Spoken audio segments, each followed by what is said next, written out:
이스라엘 사람들은 낮이 아니라 밤에 결혼식을 거행합니다. 저녁이 되면 이제 신랑이 먼저 친구들하고 즐거운 시간을 가진 후에 신부집을 향해서 출발합니다. 그러면 언제 도착할지 정확하게 알 수가 없습니다. 시간관념이 그다지 엄격하지 못한 시대이기 때문에 밤에 도착할 수도 있고 아예 한밤중에 도착할 수도 있습니다. 일단 도착하면 그때부터 이제 결혼잔치가 시작됩니다. 그런데 특이한 것은 그 잔치에 참여하려면 이 등을 하나씩 준비를 해야 된다는 것입니다. 우리는 잔치집에 가려면 뭘 준비해야 되죠? 예, 중요한데요. 봉투를 하나씩 준비해야 되는데 그 사람들은 그런 것이 아니라 등을 하나씩 준비해야 됩니다. 그래서 그 등으로 신랑 일행을 영접도 하고 또 열을 지어서 빙빙 돌아가면서 춤을 추고 할 때도 등을 들고 있어야 됩니다. 잔치가 밤에 거행되는 것이기 때문에 그렇습니다. 자, 예수님이 이렇게 그 결혼 잔치에 대해서 쭉 말씀하시면서 주님의 재림이 꼭 그와 같을 것이다 이렇게 말씀을 했습니다. 그러면 주님은 이 얘기를 통해서 강조하시려고 하는 것이 뭘까? 짧지도 않은 본문인데 이걸 통해서 재림에 관해서 뭘 강조하시려고 하는 것일까? 그건 주님의 재림은 확실하다, 분명히 오신다 하는 사실입니다. 왜냐하면 신랑이 오는 것은 확실했습니다. 신랑이 오는 것은 처녀들의 어떤 상황이나 상태에 좌우되지 않고 신랑 자신이 주도권을 가지고 오기 때문에 신랑이 오는 것은 확실했습니다. 처녀들이 어떻게 하고 있느냐에 대해서는 별 영향을 받지 않습니다. 처녀들이 뭐 안가를 부른다고 해서 신랑이 더 빨리 오는 것도 아니고 초조해한다고 해서 오는 시간이 단축되는 것도 아니고 처녀들이 기름을 준비하지 못했다고 해서 신랑이 안 오는 것도 아니고 처녀들의 어떤 상태에 대해서 영향을 받는다면 신랑이 오는 것은 대단히 불투명할 것입니다. 그러나 처녀들의 상태에 영향받지 않고 신랑 자신이 주도권을 가지고 자기 스케줄에 따라서 올 때가 되면 오기 때문에 신랑이 오는 것은 확실했습니다. 예수님 재림도 마찬가지입니다. 우리 편에서 어떻게 하고 있느냐 하는 그런 상태에는 영향을 받지 않고 주님 자신이 오실 때가 되면 주도권을 가지고 오시기 때문에 주님의 재림은 확실한 것입니다. 국제정세가 어떻게 흘러가든지 3차 대전이 일어나든지 말든지 그런 것에 영향받지 않습니다. 한때 1992년 10월 28일 날 예수님 재림한다. 이장님, 기억하시니 이장님 일파 시한부 종말론자들이 그렇게 떠들어댔지요. 사회 문제까지 됐지요. 그래도 그런다고 주님이 맞춰서 오시는 것도 아니고 또 프랑스의 유명한 점성가 노스트라다무스는 1999년 12월 31일에서 2000년 1월 1일 넘어가는 그때에 지구 종말이 닥친다. 그렇게 아주 유명한 점성가니까 사람들이 또 어수선했는데 그것도 다 그냥 지나갔습니다. 최근에는 2017년 9월 17일 날 다니엘의 70일회가 끝나는 날이기 때문에 예수님 재림하신다. 인터넷을 뜨겁게 달구었지만 그것도 다 지나갔습니다. 그런 식으로 우리 편에서 이 날이다 저 날이다 떠들어댄다고 해서 주님이 또 빨리 오시는 것도 아니고 또 물론 그런다고 더 늦게 오시는 것도 아니고 그런 것이 영향을 미치지 못합니다. 어떤 목사님은 전도를 굉장히 강조하시는데 그 목사님이 전도는 재림 촉진 운동이다 그렇게 가르쳤습니다. 복음이 땅끝까지 전파되면 그제야 내가 오리라 한 그 말씀에 근거해서 전도는 재림을 앞당길 수 있는 재림 촉진 운동이다. 그분 말씀하시는 취지는 충분히 이해하겠는데 그러나 재림 촉진 운동 그런 운동은 없습니다. 재림은 우리가 촉진할 수 있는 어떤 것이 아닙니다. 물론 우리가 지연시킬 수 있는 어떤 것도 아니죠. 우리 편에서 영향을 미칠 수가 없습니다. 우리 편에서 영향을 미칠 수 있다면 예수님 재림은 대단히 불투명한 것이 될 것입니다. 왜냐하면 인간들이 얼마나 변화 얼마나 무상합니까? 변덕스럽습니까? 어제는 좀 열심을 내는 것 같아도 오늘은 그냥 싸늘하게 식어지기도 하는 게 인간인데, 그런 인간의 재림이 영향을 받는다면 재림은 대단히 불투명한 것이 될 것입니다. 전도가 재림을 촉진할 수 있다면 우리가 게을러서 전도를 안 하면 예수님 재림은 자꾸 미뤄지겠네. 우리가 막 입을 완전히 닫아버리고 전도를 전혀 안 해버리면 예수님은 영원히 못 오시겠네. 그런 것이 아닙니다. 우리가 전도를 하든지 말든지 기도를 하든지 말든지 뭐 어떻게 그게 영향받지 않고 예수님은 자신이 주도권을 가지고 자기 이 스케줄에 따라서 오실 때가 되면 오시기 때문에 예수님의 재림은 확실한 것입니다. 그래서 우리의 마지막은 확실합니다. 다시 오실 주님 앞에 서게 될 것입니다. 주님께서 우리에게 영광의 면류관, 의의 면류관을 씌워 주실 것입니다. 우리 마지막은 확실합니다. 그 아이들 놀이동산에 가보면 재밌는 거 많은데 그 중에 제일 좀 무서운 거 청룡열차가 있어요. 청룡열차 뭐 타보셨는지, 이 열차가 째깍째깍 톱니바퀴를 물고 올라가서 제일 꼭대기에 섰다 싶으면 이제 큰 아래를 향해서 막 쏜살같이 그냥 달리기를 시작하는데 사람들이 막 무서워서 비명을 지르죠. 막 나중에도 비명을 막 지르고 어떤 사람은 오줌도 찔끔찔끔 쌀지 모릅니다. 그런데 가만히 보면 그 비명은 절망의 비명은 아닙니다. 절망의 비명은 아니고 너무 그냥 짜릿짜릿하고 인간인지라 무섭기는 하지만 막 너무 짜릿짜릿 못 견뎌서 지르는 비명이죠. 그래서 어떤 사람은 으악 하면서 이런 으악 겁나 죽겠는데 비명을 지르는데 어떻게 승리의 V자를 그릴 수가 있지요? 마지막을 알기 때문에. 마지막에는 내가 출발한 거기에 안전하게 딱 도착한다는 걸 알기 때문에. 진짜로 막 쳐박아가지고 내가 죽을지도 모른다고 하면 누가 승리의 V자를 그릴 수 있겠습니까? 그런데 그런 게 아니고 그냥 출발자에 딱 안전하게 도착한다. 좀 무섭게만 하지만은 안전하게 도착한다는 마지막을 알기 때문에 인간인지라 비명은 지르지만 그러나 승리의 V자를 그릴 수 있는 것입니다. 우리도 꼭 같습니다. 살면서 여러 가지 우여곡절을 당할 수 있습니다. 암에 걸릴 수도 있고 자녀들이 막 어려움을 당할 수도 있고 사업에 실패할 수도 있고 온갖 어려움을 당할 수도 있지만 그러나 우리의 마지막은 확실합니다. 우리는 다 주님 앞에 재림의 주님 앞에 서게 될 것입니다. 주님께서 두 팔 벌려 우리를 영접하시고 잘했다 착하고 충성된 내 아들아 내 딸아 맞아주시는 그 순간을 분명히 보게 될 것입니다. 그래서 우리도 인간인지라 뭐 병마가 덮쳐오고 가정에 시련이 닥치고 하면 눈물도 나고 비명도 지를 수 있지만 그러나 믿음으로 이 V자를 그리며 나아갈 수 있는 자세인 것을 믿습니다.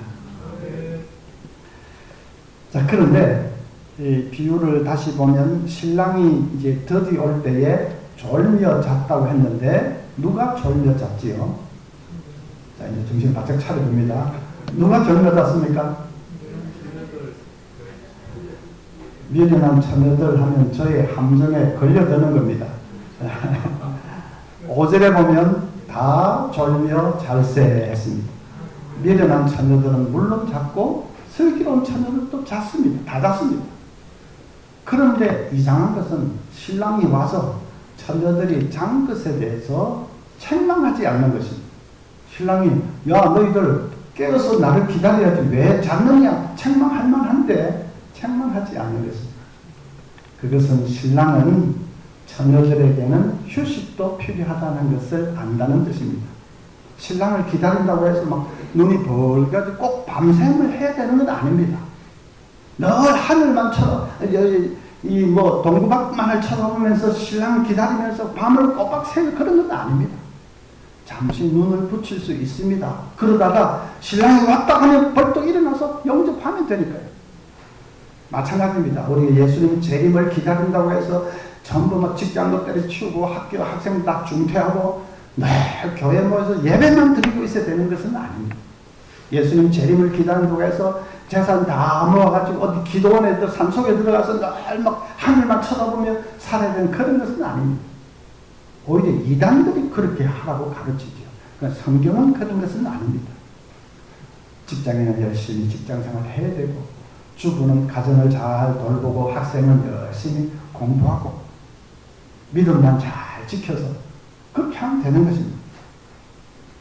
그런데 미련한 처녀들, 슬기로운 처녀들 다 잡는데, 이제 조금 더 자세히 들여다보면 자매 성격이 다릅니다.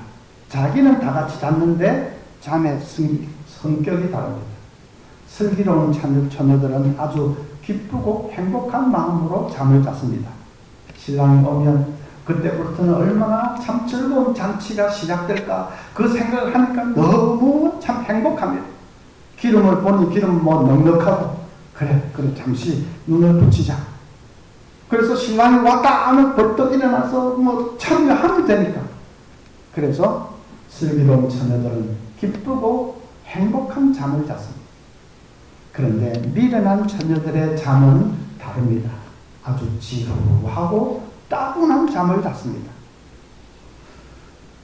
왜냐하면 그들에게는 신랑이 정말로 올 것인가에 대한 확신이 없었습니다. 기름을 챙겨보지 않은 것을 보면 그걸 알 수 있습니다.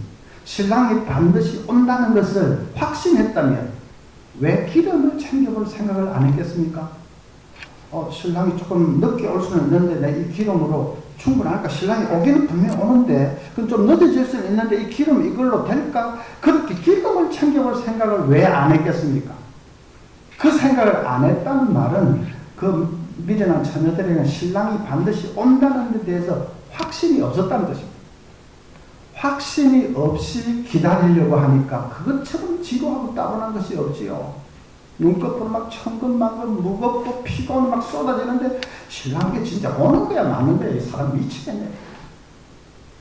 확신이 없이 기다리려 하니까 그것같이 정말 힘들고 지루한 건 없지요. 그래서 자매 성격이 완전히 다릅니다. 슬기로운 처녀들은 기쁘고 행복한 잠을 잤는데 미련한 처녀들은 지루하고 피곤하기 짝이 없는 잠을 잤습니다. 마찬가지입니다. 똑같이 직장 생활을 해도 이 재림 신앙이 있는 우리 크리스찬들과 그런 거 없는 불신자들 직장 생활 완전히 다릅니다. 우리 크리스찬들은 하루하루 직장 생활을 정말 보람 있게 기쁘게 할 수 있습니다. 왜냐하면 다음에 주님 오시면 그 모든 거 상급으로 갚아주실 것을 알기 때문이지. 내가 직장에서 진짜 신실하게 정직하게 그렇게 열심히 일하고 정말 모범되게 빛과 소금으로 살고, 그리고 직장을 섬겨지를 알아서 참 틈 있을 때마다 참 이 예수님의 복음 하나님 사랑을 전하고, 그러면 그 하루하루가 헛되지 않지요. 우리 주님 오시면 다 상급으로 갚아주실 것입니다. 그 목표가 분명하기 때문에 하루하루를 기쁘게 직장 생활을 할 수 있습니다. 그런데 불신자들은 그런 게 어디 있습니까? 자기들은 마지막에 어떻게 된다는 것을 알지 못합니다. 목표가 없습니다. 그런 상태에서 직장 생활을 하려고 하니까 하루하루가 지루하고 따분하게 짝이 없는 거죠. 아침에 나가서 죽도록 일하고 밤에 돌아와서 잠시 눈을 붙여서 또 아침에 또 나가서 또 죽도록 일하고 막 시달리고 스트레스 받고 또 집에 와서 또 잠시 눈 붙이다 또 아침에 그냥 변화도 없는 그 삶을 다람쥐 쳇바퀴 돌듯이 똑같은 것을 계속 하려고 하니까 진짜로 사람 미칠 것 같습니다. 내가 돈 버는 기계가 그러니까 이제 중년에 어떤 사람은 바람도 피우고 일탈을 꽤 하는 거죠. 너무 지루하고 답답하니까 그렇습니다. 똑같이 직장 생활을 하는 것 같지만은 완전히 다릅니다. 똑같이 잠을 잤는데 성격이 다르듯이. 주부들도 마찬가지입니다. 전업주부들도 우리 크리스찬 주부들은 하루하루 가정일 하면서 기쁨으로 할 수 있습니다. 설거지를 하면서 기쁨으로 할 수 있습니다. 왜냐하면 주님 재림하실 때 이 하나도 땅에 떨어지지 않고 다 상급으로 갚아주실 것을 알기 때문입니다.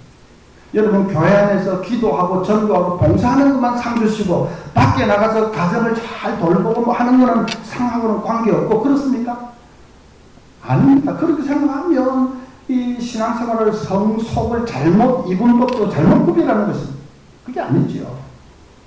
그래서 즉 이 가정에서 정말 사랑으로 남편 잘 보필을 하고 또 자녀들 믿음으로 잘 양육하고 그냥 가정에서 정말 그렇게 빛과 소금으로 사랑으로 살면 그 하나하나 땅에 떨어지지 않고 주님 재림하시는 상급으로 다 갚아주신 거죠. 그걸 믿기 때문에 기쁨으로 가정일을 돌볼 수 있지만 불신자들 주부들은 그런 거 어디 있습니까? 자기들은 자기 끝판에 누구 앞에 서게 되는지 어떻게 되는지 모르니까 어디로 가는지 모르니까 하루 똑같은 걸 가정일 하려고 하니까 죽을 노릇입니다. 먹고 나면 치우고 먹고 나면 치우고 뭐든 좋지만 치우려고 하면 설거지 진짜로 저도 이제 조금 은퇴하고 나니까 설거지 좀 하는데 아이고 막 쌓여갑니다. 진짜 짜증납니다. 어떨 때는 그릇이 확 깨버리고 싶습니다.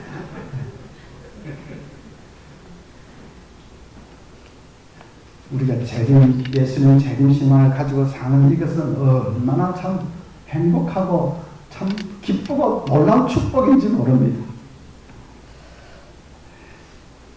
자, 그러면 이제 조금 더 나아가 봅시다. 우리는 죽으면 천국 간다 이렇게 생각하는데 그게 중요한데 예수님 지금 재림에 대해서 말씀하십니다. 재림이 그렇게 중요한가? 내 죽으면 천국 가면 되는데 꼭 예수님이 다시 이 땅에 오셔야 되나? 재림이 중요한가? 그런 의문을 가질 수가 있는데 우리가 죽어서 천국 가는 것은 우리 영혼만 가는 것입니다. 영혼만 가는 것이지요. 몸은 여전히 이 땅에 남아 있습니다. 아마 납골당에 안치되어 있겠죠. 그 몸이 어떻게 되느냐? 예수님이 재림하실 때에 부활합니다. 빌립보서 3장 21절 그는 만물을 자기에게 복종하게 하실 수 있는 자의 역사로 우리의 낮은 몸을 자기 영광의 몸의 형체와 같이 변하게 하시리라. 우리 몸이 예수님 부활하셨을 때의 몸처럼 변화된다는 말이죠. 예수님 부활하셨을 때 그 몸은 다시는 아프지도 않고 병들지 않고 늙지도 않는 불멸의 몸이 되셨습니다. 또 문을 닫아놓고 있어도 그대로 들어오실 수 있는 이 시공을 초월하는 능력의 몸이 되셨습니다. 우리도 예수님 재림하실 때 부활하게 되면 그 우리 몸이 불멸의 몸이 되고 또 시공을 초월하는 능력의 몸으로 변화된다. 빌립보서 3장 21절 그렇게 말씀을 했습니다. 몸이 변화될 뿐 아니라 이 세상도 완전히 변화됩니다. 베드로후서 3장 10절에 그러나 주의 날이 도둑같이 오리니 그날에는 하늘이 큰 소리로 떠나가고 물질이 뜨거운 불에 풀어지고 땅과 그 중에 있는 모든 일이 드러나리로다. 지금 이 물질을 구성하고 있는 분자와 분자, 원자와 원자, 그걸 연결하는 골이 다 뜨거운 불에 풀어지고 죄에 찌들어 있는 이 세상 다 풀어져 없어지고 그리고 완전히 새로운 세상으로 재창조가 되게 된다. 그 말씀입니다. 성경은 그것을 새하늘과 새 땅이라고 말했습니다. 그래서 이 기존 세상 다 불에 풀어서 사라지고 녹아지고 없어지고 새하늘과 새 땅으로 순식간에 변화된다. 여러분 좀 그런 것 좀 비슷합니다. 아이들 보는 애니메이션 그 영화 보면 겨울 왕국 이런 거 보면 마법에 걸려가지고 온 세상이 얼음에 뒤덮여 있고 깜깜한 흑암에 뒤덮여 있고 죽음이 완전히 지배하고 있는 그런 세상인데 영화 마지막 보면 마법이 풀리면서 세상이 막 빛이 쫙 비치고 얼음 다 녹아 없어지고 막 꽃이 피고 잎사귀가 돋아나고 찬란한 세상으로 싹 바뀌면 그 애들 영화인데도 막 어른들도 그때는 박수를 막 칩니다. 마음이 순간적으로 뜨거워졌어. 그런 것 비슷하게 예수님 재림하실 때 온 세상 죄에 찌들어 있는 세상 순식간에 불에 풀어 없어지고 완전히 새 하늘과 새 땅으로 변화되게 된다. 고린도전서 15장 51절에 보라 내가 너희에게 비밀을 말하노니 우리가 다 잠잘 것이 아니요 마지막 나팔에 순식간에 호련히 다 변화되리니 나팔 소리가 나매 죽은 자들이 썩지 아니할 것으로 다시 살아나고 우리도 변화되리라. 순식간에 호련히 변화되게 됩니다. 우리는 이 부활한 몸으로 그 새하늘 새 땅에서 영원히 살게 됩니다. 다시 복습해봅니다. 복습. 자, 우리는 죽으면 바로 천국에 갑니다. 그건 우리 영혼만 가는 것입니다. 몸은 여전히 이 땅에 남아서 흙으로 돌아갑니다. 근데 그 몸이 중요합니다. 몸이 없으면 진정한 나라고 할 수 없습니다. 천국에 가는 것은 절반의 나만 가는 것입니다. 영혼만 가는 것이니까 절반의 나만 가는 것입니다. 몸이 중요합니다. 몸이 어떻게 되느냐? 예수님 재림하셔야, 재림하실 때 그 몸이 부활해서 천국에 있는 영혼과 결합해서 그래서 새하늘 새 땅에서 영원히 사는 거죠. 불신자도 마찬가지입니다. 그 사람들 죽으면 지옥 가는데 그건 영혼만 가는 것입니다. 몸은 여전히 이 땅에 남아있습니다. 흙으로도 납골장에 안치되어 있겠죠. 예수님 재림하실 때 그들의 몸도 일어나서 지옥에 있던 영혼과 결합해서 영원한 형벌의 장소로 던져지게 되는데 그것을 성경은 불못이라고 혹은 유황불못 혹은 불못이라고 했습니다.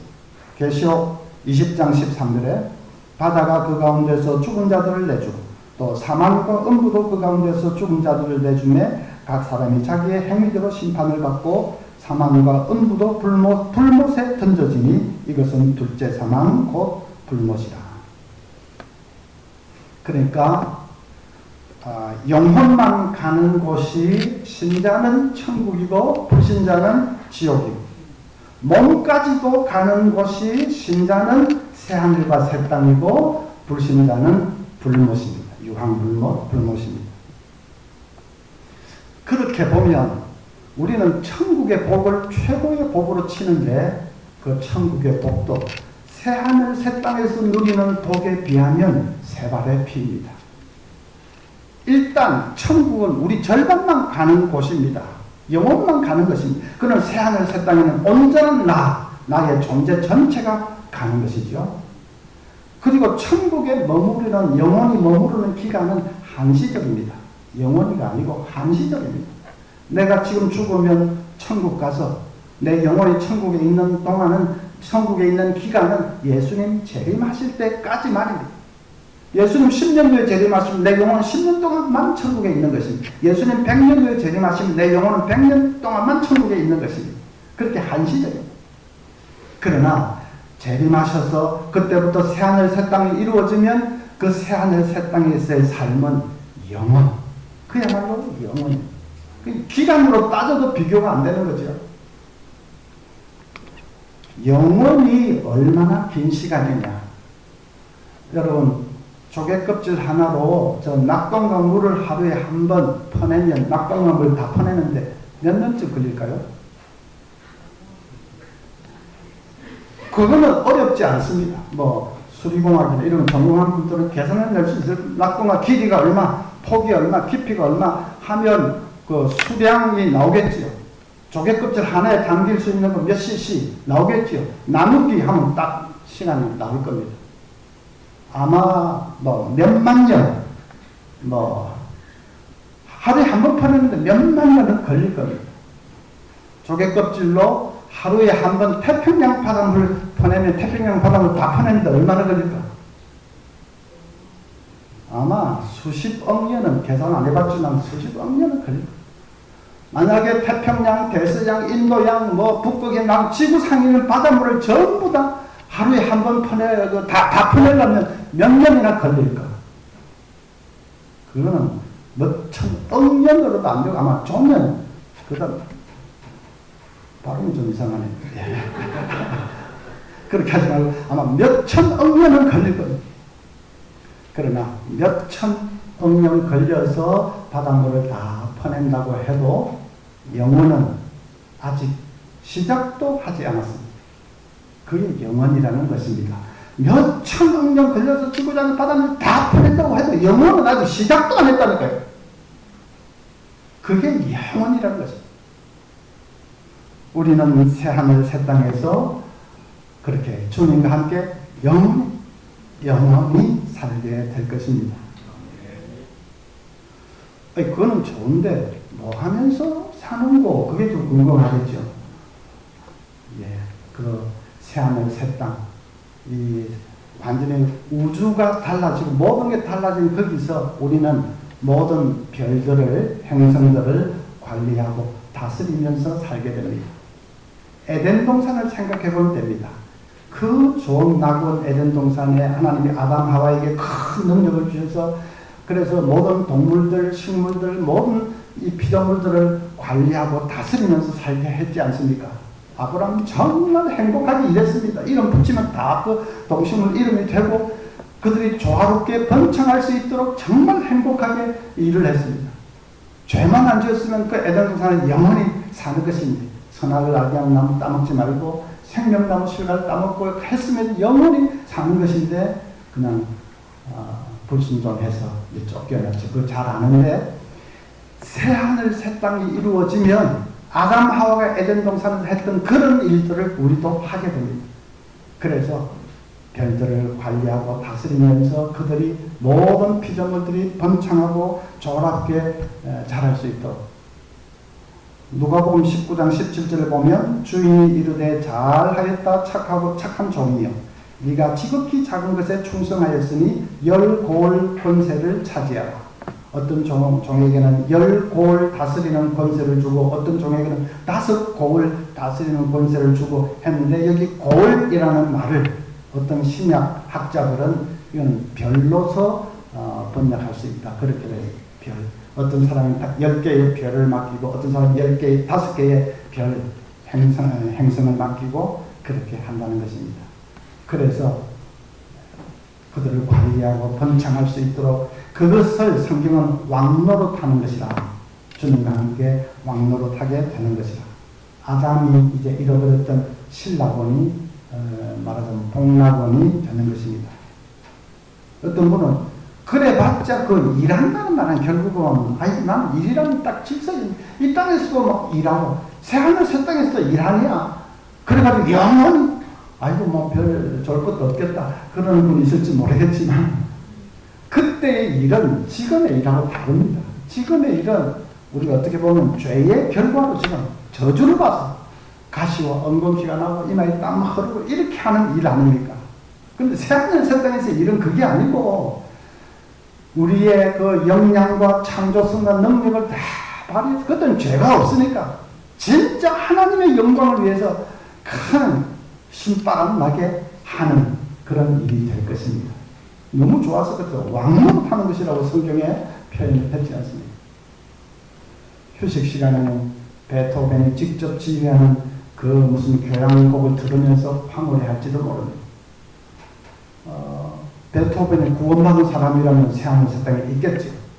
또 그때 되면 우리의 예술성과 미적 감각이나 이런 것도 완벽하게 부활합니다. 그러니까 베토벤이 직접 지휘하는 막 9번 교향곡 그런 거 들으면 어쩌면 황홀해할지도 모릅니다. 그래도 시간이 잘 안 가시면 제가 확실하게 시간 가도록 말씀드릴게요.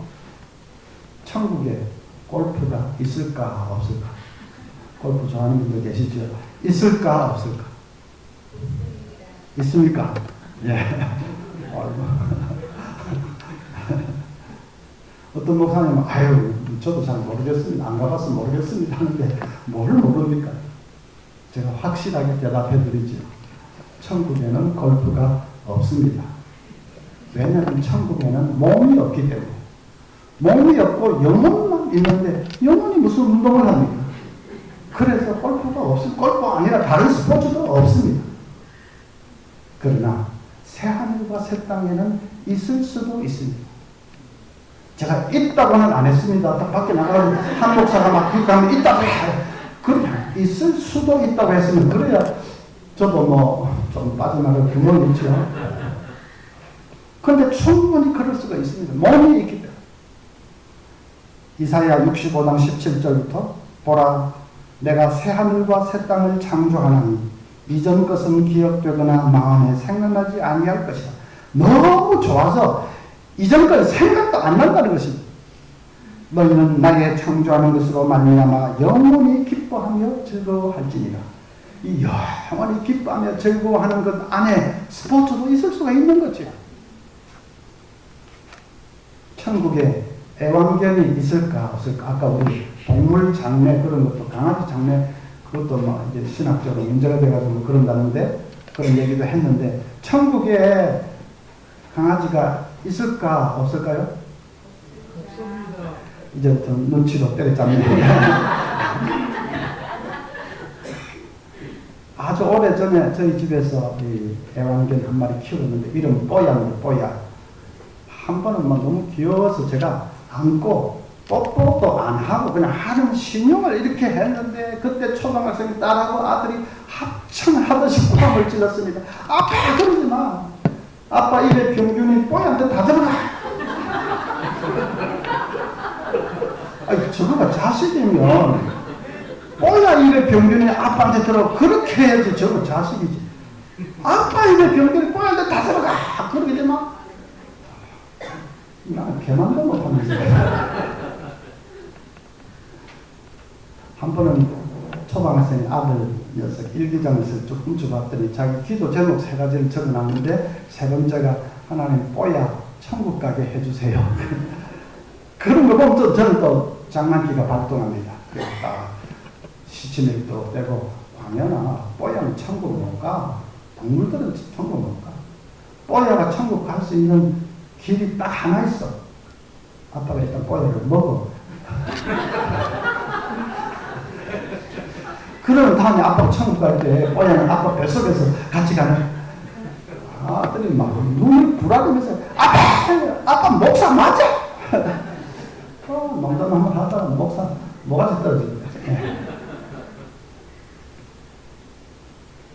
애완견은 천국에 없습니다. 왜냐하면 그 천국은 영혼만 가는 곳인데 동물들은 영혼이 없지 않습니까? 애완견은 천국에 없습니다. 그러나 새하늘과 새 땅에는 있을 수도 있습니다. 거기 이제 몸이 있기 때문에. 성경이 말합니다. 이사야 11장 6절부터 그때 이리가 어린 양과 함께 살며 표범이 어린 염소와 함께 누우며 송아지와 어린 사자와 살찐 짐승이 함께 있어 어린 아기에게 끌리며 암소와 곰이 함께 먹으며 그것들의 새끼가 함께 엎드리며 사자가 소처럼 풀을 먹을 것이며 젖먹는 아기가 독사의 구멍에서 장난하며 젖된 어린 아기가 독사의 굴에 손을 넣을 것이다. 진짜 무슨 그림같이 평화롭고 아름다운 이 장면, 이건 이사야 선지자가 단순히 문학적인 표현으로 이렇게 한 건 아니라고 생각됩니다. 왜냐하면 워낙 표현이 사실적이고 구체적이고 그래서 그렇습니다. 바로 새하늘 새 땅에서 이루어질 일을 이사야가 몇백 년 전에, 지금 아니 수천 년 전에, 수천 년에 찬란한 비전으로 내다보면서 이사야가 이렇게 지금 읊은 것이죠. 거기 보면 동물들이 다 있습니다. 우리가 상상을 해도 새하늘 새 땅 그 완벽하게 그 부활한 세상에 동물도 없고 식물도 없고 막 인간들만 덩그렇게 모여서 산다, 그렇게는 생각되지 않습니다. 그래서 그 아름다운 세상에서 우리는 그것들을 잘 관리하면서 하나님 영광을 위해서 번창하도록 정말 왕노릇하면서 그렇게 영원히 살게 될 것입니다. C.S. 루이스는 새하늘 새 땅에서 우리가 누릴 복에 대해서 이렇게 말했습니다. 하나님은 아무리 연약하고 더러운 인간이라도 남신과 여신으로 만드실 것입니다. 지금으로서는 도무지 상상할 수 없을 만큼 힘과 기쁨과 지혜와 사랑으로 약동하는 눈부시게 빛나는 불멸의 존재로 만드실 것입니다. 그분 자신의 다함없는 능력과 즐거움과 선함을 완벽하게 반사하는 티 없이 맑은 거울로 만드실 것입니다. 우리를 마치 남신과 여신처럼 만드신다. 그리고 하나님의 영광과 그 찬란함을 한 점 티 없이 그대로 다 반사할 수 있는 그런 티 없이 맑은 거울처럼 우리를 그렇게 만드신다. 예수님은 이것을 한마디로 짧게 이렇게 말씀하셨습니다. 그때 의인들은 자기 아버지 나라에서 해와 같이 빛나리라. 마태복음 13장 43절. 자기 아버지 나라에서 새하늘 새 땅에서 해와 같이 빛나리라. 자, 아마 마음속에 한 가지 질문이 있으실 겁니다. 그러면 앞으로는 천국에서 영원히 산다고 말하면 틀린 겁니까? 그렇게 말하면 안 되는 겁니까? 그런 질문이 있으실 겁니다. 천국에서 영원히 산다고 말해도 됩니다. 왜냐하면 천국과 새하늘 새 땅의 그 복은 뗄 수 없이 하나로 묶여 있습니다. 죽어서 영혼은 천국 갔는데 다음에 예수님 재림하실 때 몸은 새하늘 새 땅에 못 들어갔다. 그런 일은 있을 수가 없습니다. 영혼이 천국 가면 몸은 자동으로 새하늘 새 땅에 들어갑니다. 주님 재림하실 때 되면. 그래서 천국의 복과 새하늘 새 땅의 복은 뗄 수 없이 하나로 세트로 딱 묶여져 있는 것입니다. 그러니까 천국에서 영원히 산다고 말해도 되지요. 그 말 괄호가 이 괄호 안에는 새하늘 새 땅에서 영원히 사는 그게 괄호 안에 들어있는데 말이 너무 기니까 좀 짧게 해서 천국에서 영원히 산다 그렇게 말해도 되는 거죠. 저도 뭐 천국에서 영원히 살 그 소망을 가지십시오 그런 말을 할 것이고 그렇게 말해도 됩니다. 그러나 이제 그 말 속에는 새하늘 새 땅의 복이 다 포함이 되어 있는 거죠. 우리가 분명히 알아야 되는 말은 짧게 천국에서 영원히 산다고 그렇게 하지만 실제 내용은 우리가 다 알고 있어야 됩니다. 아니 뭐 나중에 은퇴하고 나서 연금을 받을 때 그 연금 혜택이 뭔지 그런 거 꼼꼼하게 따지지 않습니까? 중요합니다. 자기가 받을 혜택을 잘 알고 있어야죠. 손해를 안 보려면. 그런데 연금을 그렇게 꼼꼼하게 따지면서 그것보다 비교할 수 없이 중요한 다음 내가 저 천국 가고 새하늘에서 복을 누리하는 그거에 대해서는 잘 알지도 못하고 천국밖에 없는 줄 알고 천국밖에 없는 줄 알고 새하늘 새 땅에 복은 더 그것보다 몇십 배 큰데 그걸 알지 못하고 이러면 그건 말이 안 되는 것입니다. 그러니까 말 표현은 천국에서 영원히 산다 간단하게 말하더라도 분명히 그걸 알고는 있습니다. 내가 다음에 나를 위해서 어떤 세계가 기다리고 있는지는 분명히 알고 있어야 됩니다. 우리 서문교회 어떤 연세 많은 집사님 한 분이 여집사님이 자기 또래들 친구들하고 몇 명 둘러앉아서 얘기를 하면서 이런 말을 했다는 것을 제가 전해 들었습니다. 그 할머니 집사님이 하는 말이 내가 천국이 있다는 것까지는 믿어주겠는데 죽은 사람이 다시 살아난다는 것은 순 거짓말이다. 그랬다는 것입니다. 제가 그 말을 전해 듣고는 내가 17년 목회를 완전히 헛것을 했구나. 그런데 아닙니다. 우리 교인들 다 알고 있습니다. 워낙 많이 가르쳐서 다 알고 있는데 그 할머니 집사님은 좀 기도 듣고 하시니까 잘 못 들어서 그러는 자기가 그런 거지 다른 교인들 다 알고 있습니다. 여러분 죽은 사람이 살아나는 순 거짓말 죽은 사람이 살아나는 것이 없으면 기독교가 아닙니다. 죽은 사람이 살아나는 것이 없으면 성경이 아닙니다. 오늘 낮에도 우리 오전 예배에도 사도신경 고백했지요. 사도신경 어떻게 뒷부분에 죄를 용서받는 것과 몸의 부활과 영생을 믿습니다. 사도신경 주일마다 몸의 부활을 믿는다. 그 말 무슨 말입니까? 몸이 다시 살아난다는 말 아닙니까? 그걸 믿는다고 계속 말해놓고는 나중에 죽은 사람이 살아난다는 순 거짓말 그러면 되겠습니까? 사도신경에는 차라리 천국에 대한 고백은 없습니다. 그건 당연하니까 없는 거지만 하여튼 없습니다. 대신에 분명해야 하는 것은 죄를 용서받는 것과 몸의 부활 죽은 자가 살아난다. 그걸 계속 지금 주일마다 우리 고백하는 거죠.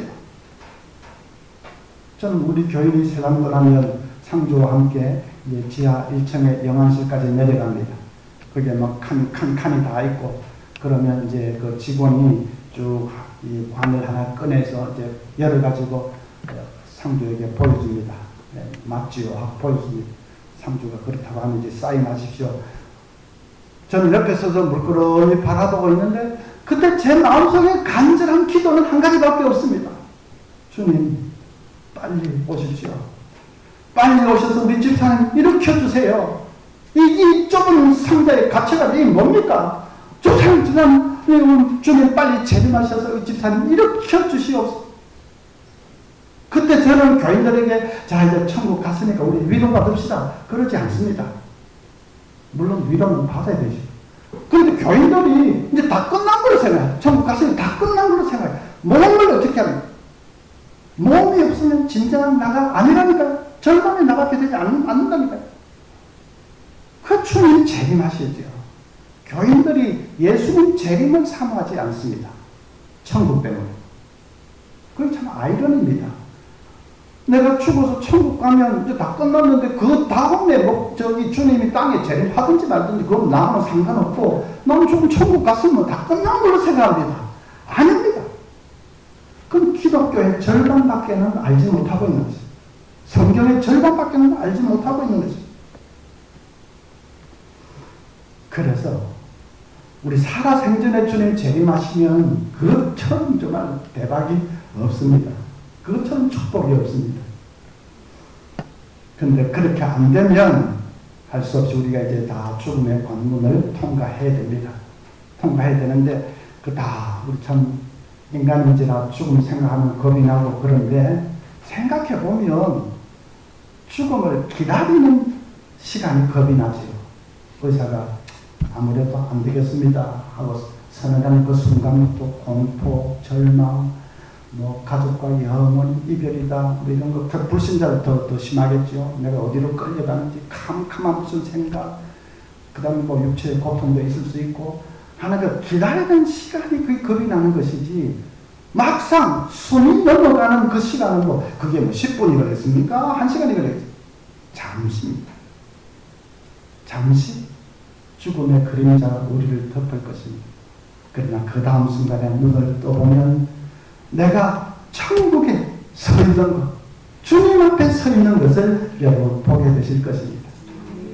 진짜 놀라운 것입니다. 어린아이가 소파에서 잠이 들었는데 눈을 떠보니까 어느 사이에 몸이 침대로 딱 옮겨져 있고 엄마가 화사한 얼굴로 웃으면서 내려다보고 있지 않습니까? 어느 순간에 그렇게 돼요? 마찬가지죠. 잠시 죽음의 그림자가 우리를 덮을 것입니다. 잠시. 그런데 눈을 떠보면 어느 사이에 내 몸이 천국으로 옮겨져 있고 주님께서 환하게 웃으시면서 두 팔 벌려서 잘했다. 착하고 충성된 내 아들 냈더라. 주님이 우리를 영접해 주시는 그 놀라운 광경을 여러분 보게 되실 것입니다. 네. 그래서 미국의 어떤 학자는 책을 썼는데 이 재림 이런 책을 썼는데 책 제목이 당신이 죽은 1분 후 One minute after you die. 당신이 죽은 1분 후. 진짜 그 1분 동안은 엄청난 시간, 상상할 수 없는 영광의 시간, 기쁨의 시간이 될 것입니다. 그래서 천국 소망이 분명한 사람은 그것 늘 상상을 하고 그 생각을 하면 뭐 죽음이 겁이 나기는 하지만 기다리는 동안에 그걸 진짜 닥치면 잠시 눈을 떠보면 뭐 천국의 그 복락 속에 들어가 있는 나 자신을 발견하게 되실 것입니다. 그래서 이제 중요한 것은 이 천국과 새하늘 새 땅의 소망을 확실하게 간직을 하면 이제 우리가 이 땅에서 남은 생을 살아야 되는데 그 생이 달라집니다. 아까 처음에 말씀드렸죠. 다 같이 졸며 자도 잠의 성격이 다르듯이 이 땅의 삶이 이제 천국 소망 있는 사람은 달라집니다.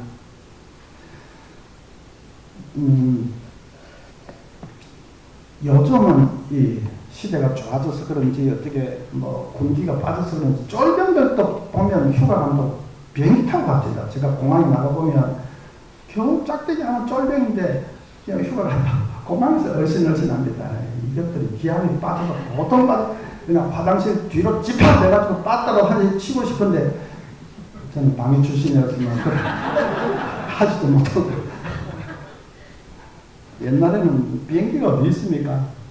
용산에서 출발하는 야간 군용 열차를 타고 밤새도록 달려서 부산에도 가고 목포에도 가고 그럽니다. 그 군용 열차는 피곤하게 짝이 없는 열차입니다.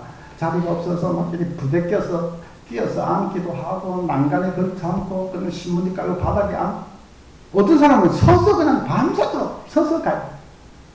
그래도 피곤하다고 자세히 보십시오. 장병들 피곤하다고 막 이래 비좁고 불편하다고 짜증 부리는 사람 한 사람도 없어요.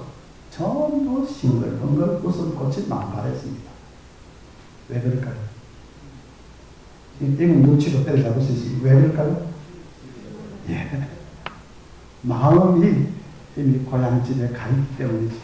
마음이 부모님에게 가 있고 애인에게 가 있고 친구에게 가 있고 하니까 몸은 이거 별거 아닙니다. 좀 막 찌들리고 막 해도 피곤하고 해도 마음이 고향집에 가 있어서 막 기쁘고 즐겁고 행복하면 이 불편하고 찌들리고 하는 거 얼마든지 견딜 수 있습니다.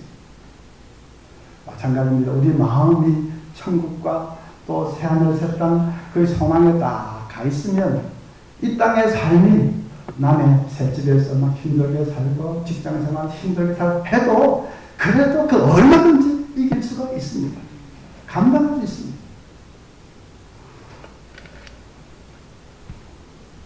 그래서 불신자들은 저 집이 완전히 망해먹었다고 하던데 근데도 웃어. 저 사람은 우리가 알지 못하는 뭐 재산 빼돌린 게 있는 거 아니야? 어디 아파트로 단지 어디 마련해 놓은 거 아니야? 잘 봤습니다. 자기들이 알지 못하는 그런 집이 있습니다. 천국에 우리 집이 있습니다. 그러니까 아무리 어려운 일을 당하고 고난을 당하고 해도 웃음을 잃지 않고 기쁨을 잃지 않을 수 있는 비결이 바로 마음이 하늘의 내 집에 가 있기 때문이죠. 그래도 목사님 고난이 1, 2년이 몰라도 우리 집은 진짜 10년째 지금 계속입니다. 계속 이제 힘듭니다. 힘드시겠죠. 네, 얼마나 힘드시겠습니까? 그러나 언제나 좀 영원의 관점에서 그걸 볼 수 있기를 바랍니다. 영원의 관점에서 보면 길고 긴 10년의 고난이라도 해도 잠시 지나가는 전과 같을 뿐입니다. 그렇지 않습니까? 우리 80년 살고 90년 살고 한다고 해도 영원의 관점에서 보면 90년, 100년 사는 그게 하나의 전과 같을 뿐인데 그 중에 한 10년 고난은 더 전과 같을 뿐입니다. 어떤 초기 교부가 그랬습니다. 이 땅에서의 고난도 천국에서 이렇게 딱 바라보면 불편한 여관에서 보낸 하룻밤 같을 뿐이다. 이렇게 말합니다. 좀 싸구려 불편한 여관에서 하룻밤 지내려고 하면 좀 그렇지요. 그런데 그 하룻밤 잠시 지나는 거 아닙니까? 천국에서 보면 10년의 그 긴 고난이라고 해도 그저 그렇게 하룻밤 같을 뿐이다. 영원의 관점에서 바라보고 그 고난과 위기를 새롭게 해석을 할 수 있기를 바랍니다. 그리고 천국 새하늘 새땅 소망이 분명하면 이 땅의 삶을 즐겁게 소풍처럼 살 수 있습니다. 소풍이 즐거운 것은 돌아갈 집이 있기 때문이죠. 집이 없으면 그래 들판에서 막 영원히 살아라 그러면 그게 무슨 소풍입니까? 그건 노숙자고 그냥 방랑자고 그럴 뿐이죠. 즐거운 것은 돌아갈 집이 있기 때문에 소풍이 즐거운 것입니다. 우리에게는 돌아갈 집이 있습니다. 주님께서 내 아버지 집에 거할 곳이 많도다 친히 말씀하셨습니다. 우리 아버지 품속에 갈 그날이 있습니다. 그거 딱 생각하면 이 땅의 삶을 정말 소풍처럼 즐겁게 행복하게 살 수 있습니다. 불신자들이 모든 든든한 백이 딱 있기 때문에 그거는 확실하기 때문에 그 백을 가지고 무슨 일을 하든지 소풍처럼 즐겁게 그렇게 지낼 수가 있습니다. 어떤 뉴욕에 있는 교포 한 집사님이 심장 대수술을 하게 됐는데 의사들도 결과를 장담할 수 없을 정도로 아주 대수술을 하게 됐습니다. 근데 그 집사님 천국 소망이 분명한 분이었습니다. 수술실에 들어가기 전에 이렇게 기도했습니다. 하나님, 이 세상에 소풍 나와서 잘 살았습니다. 한 남자를 만나 죽도록 사랑도 했고 자녀들 키우며 행복하게 살았습니다. 이제 소풍 다 마치고 집으로 돌아갑니다. 만약 이 땅에서 다시 깨어난다면 이전보다 더 뜨겁게 하나님의 나라를 위해 살겠습니다. 그러니까 겁낼 거 없는 거죠. 그냥 소풍 마치고 집으로 돌아가면 더 좋고 또 이 땅에서 살게 해주시면 또 더 뜨겁게 하나님 나라를 위해서 열심히 살겠습니다. 그러면 겁날 게 없는 거죠. 수술해서 떼어놓는데 아주 성공적으로 잘 수술이 돼서 건강을 회복했습니다. 그래서 약속한 대로 더 뜨겁게 하나님 나라 위해서 봉사하면서 살았다고 합니다. 우리도 그 담대한 믿음 가지고 천국 소망, 새하늘새 땅의 소망 가지고 여러분 소풍처럼 그렇게 기쁘게 즐겁게 남은 생을 사시고 혹시 위기가 닥쳐봤자 다 지나가는 것이다. 결국은 그래봤자 다 지나가는 것이다. 그 믿음으로 다 이기시고 승리하시는 우리 귀한 안락하는 성도님들 되시기를 바랍니다.